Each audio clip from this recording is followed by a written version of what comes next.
Welcome back to Morning Live. Hamilton Mayor Andrea Horwath is back to talk about what's happening around the city of Hamilton. And Mayor, I actually wanted to start not in Hamilton, but in Washington. You've just come back from a trip there with a number of other mayors from our area. Who were you talking to? What was going on there? Ostensibly, we went there to talk about the health of the Great Lakes, both environmentally and economically. But our conference kind of got pulled into the tariff conversation, and in some ways it was fortuitous.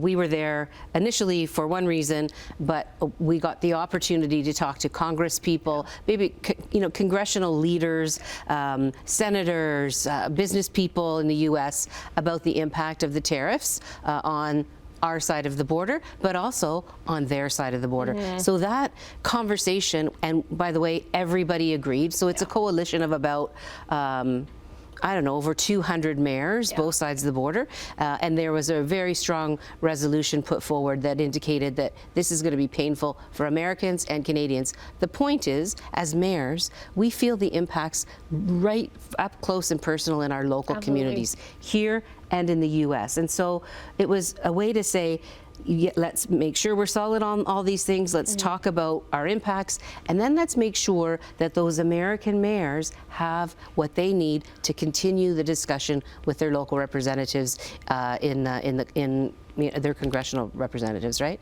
And so that was overall successful, although it was like watching a ping pong game.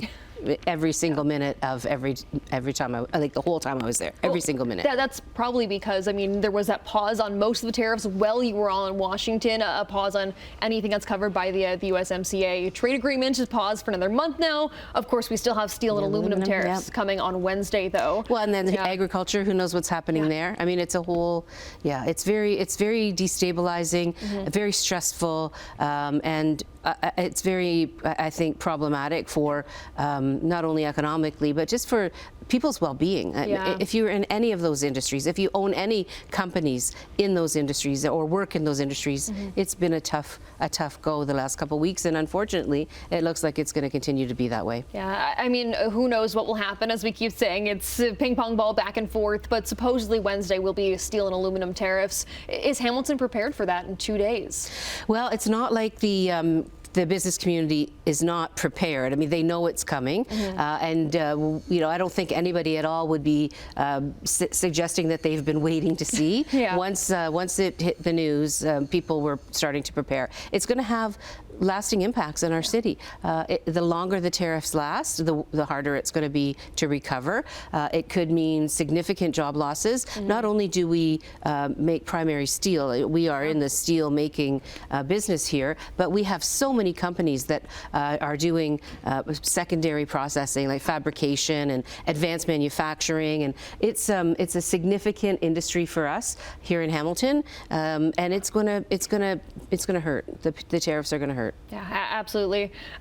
We have about a minute and a half left. I want to bring it back to something that was discussed at council. The post-encampment protocol is now in effect, so there's dismantling of encampments of different tents around the city as the city moves forward with this. How is that all going? Well, my understanding it's moving along. These things don't happen overnight, as you know. We're transitioning into the kind of enforcement of our parks bylaw and streets bylaws, if you will. The good news is we have increased our shelter capacity by 80%. So we have 272 new beds available. Our temporary shelter site is also up and running. In fact, by the end of next week, it'll be completely filled. We have, it's about 39, I think, beds at this point are occupied. And as you know, up to 80 folks can be housed there temporarily. The big linchpin we have now, though, for permanent solutions is we need the provincial government. I'll be talking to Mr. Ford about this.